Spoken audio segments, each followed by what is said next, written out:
مرحبا. رح نساوي اليوم ليب جلوس طبيعي. رح يلزمني 2 شفايف من دون لون، ألوان الظل للعيون، 1 معلقة صغيرة من زيت الخروع، و1 معلقة صغيرة من زبدة الشيا.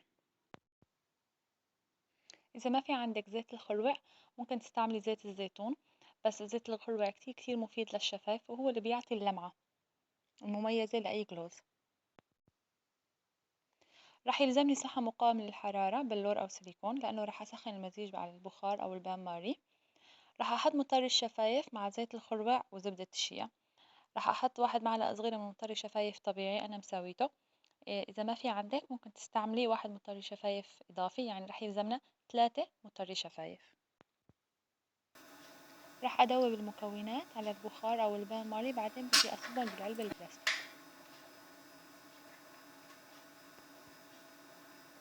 بالنسبة لزبدة الشيا، إذا ما في عندك ممكن تستبدلي بدالها زيت جوز الهند أو أي زيت هو بتكون متماسك بدرجة حرارة الغرفة. زبدة الشيا كتير كتير مفيدة للشفايف ومعروفة في مقاومتها للتشققات في الشفايف ومعالجتها ونعومة وترطيب الشفايف. رح نبلش بالقسم الممتع وهو التلوين. رح أستخدم ألوان الظل مثل لون الزهر والفوشيا والبني والذهبي. بدي أحط شوي من الظل وأحرك لبين ما أوصل لدرجة اللون اللي بدي إياها. يعني بعدين ممكن أخلط لونين، لون الفوشيا مع لون الزهر، وأعمل تجارب لبين ما أوصل على اللون اللي أنا بحبه.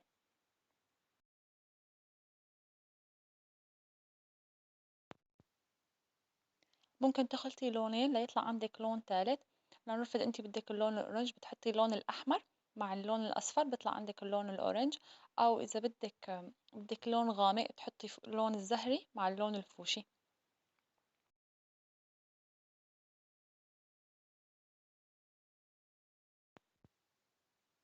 وقت بيبرد مطر الشفايف رح يتماسك، مشان هيك أنا صبيت على مراحل شوي شوي. وأنتي عم تشتغلي في مطر الشفايف إذا حسيتيه إنه برد أو تمسك سخنيه على الميكروويف 5 ثواني أو على البخار شوي بس لبين ما يرجع يدوب، وبعدين بنكمل شغل وتلوين.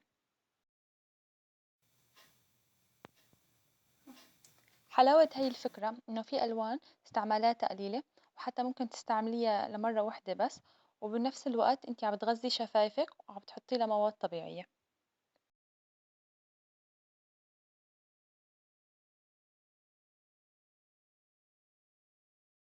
هلا بالنسبة لي أنا من هون ما عندي اللون الموفي، فطلعت اللون الموفي. طلعت اللون الموفي شلون؟